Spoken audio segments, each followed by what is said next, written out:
Hey everybody, welcome to this video. And the subject of this video is a Tesla with free supercharging, free unlimited supercharging, the lowest cost vehicle you'll ever own?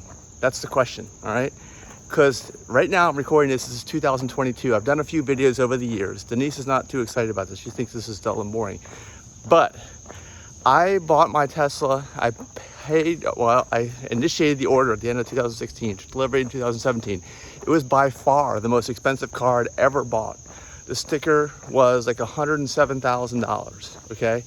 That was easily more than triple the most expensive car I'd ever bought. And even the ones I paid $30,000 for, I thought were ridiculous. I bought a brand new Toyota Tundra in 1999. Oh my gosh, it cost $30,000 almost for that truck.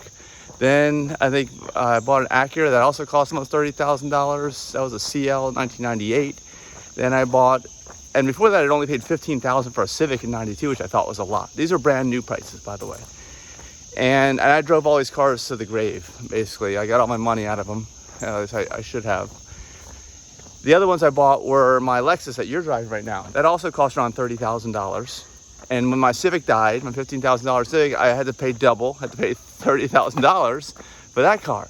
Then, that was in 2012, 2016, 2017, so about 5 years later, right? I drove that car for 5 years, put like 180, 190,000 miles on that car. Then I got the Tesla. I still have it. It's free supercharging for the life of the vehicle. If you want to know, how do you know if it's the life of the vehicle, life of the original owner, I got videos on that. Just look back in the history. Not too long ago, I had revised videos I just did very, very recently because there's a lot of confusion about that. But for this car, I have 218,000 miles on it right now. I've supercharged over 2,400 times in keeping track. And the question always was, I said years ago, I said, this is going to be like the least expensive car, lowest priced car I've ever owned. Even though I had to pay up front for all this stuff. Basically, you're paying up front, and it's turned out to be a hedge bet. And it's really started to pay off recently. Now, this is the subject of this video. Tesla's highest tiered rates, some are lower right now, are between 68 and 69 cents a kilowatt hour. When we had the Polestar, we were using the Electrify America network, right? And they raised their rates. They were paying, if you paid $4 a month, you were paying 24 cents a kilowatt hour. And now that's up to 28, I believe. And I think it's like 32 or 30, no, it's like 36, that's something like that, if you don't pay the $4 monthly fee. Now, Tesla is also introducing a plan that's going to have a monthly fee because they are opening up the superchargers, the new ones they're going to build, not the existing ones, to other people. I don't know how that's going to go because you know the experience at Electrify America is not as good. Those cables are hard to handle, they're thick, they're broken a lot. The chargers are complex and they have to spend a lot more to build them because they have to be compatible with a number of different formats. I hope everyone switches to Tesla.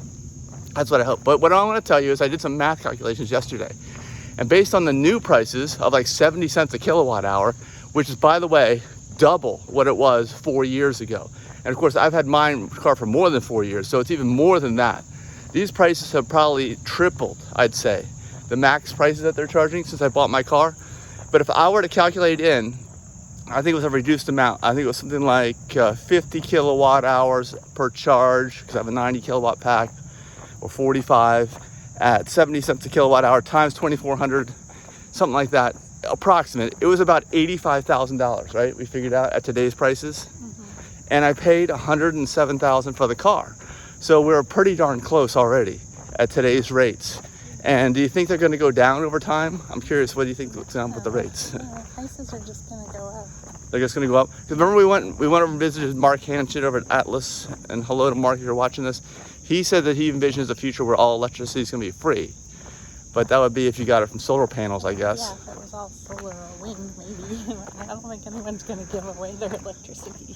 Yeah, let me also say that if you're paying for your own electricity, or if you're having to pay at superchargers when you're driving now in 2022, you're going to drive a lot differently. You're going to behave a lot differently, I think, right? If you're paying 70 cents a kilowatt hour, you're not going to drive as fast, I would think. You're not going to leave the air conditioning on when you leave your car on the hot days like we do. We don't even care, right? You're not going to drive across the country for fun. Just for the hell of it, yeah. There's no incentive there like there is with us. There's incentive to just drive as far as we can and keep the tires on there as long as we can, which is another thing. done videos on that. It's the rear tires on these cars that have non-adjustable camber, but we fix that. We're keeping tires for long times. The other thing is Sentry mode. That eats up a lot of battery. I'd say probably like 10 miles of range a night.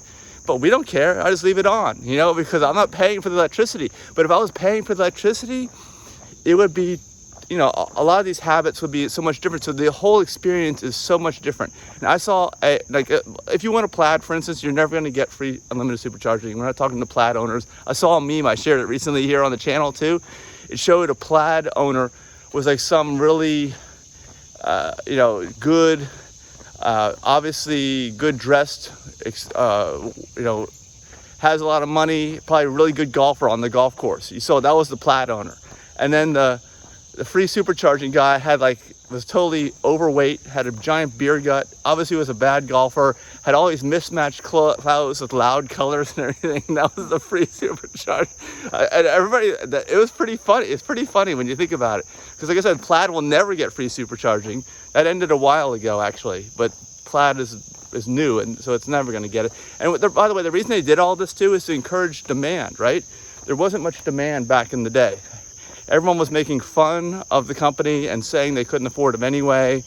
And nowadays, I think the president here of the United States at the time, right now, Joe Biden, and we're not getting into politics, he set a goal of 50% EV market share by 2030, and that's in 8 years. So they're gonna have to build more and more and more chargers. And we really do hope that Tesla is the standard. I hope somebody changes their mind because it's so much easier. We know from doing our road trips this summer. So much more reliable. The chargers themselves are so much less expensive to build. You know. Well, Tesla doesn't need to change its standard. The rest of the world needs to adopt the Tesla standard. They do. So hopefully they will. There's a lot of pressure for them not to because for other reasons, like them going out of business potentially. So, but that's all I got to say. Do you have anything else to add?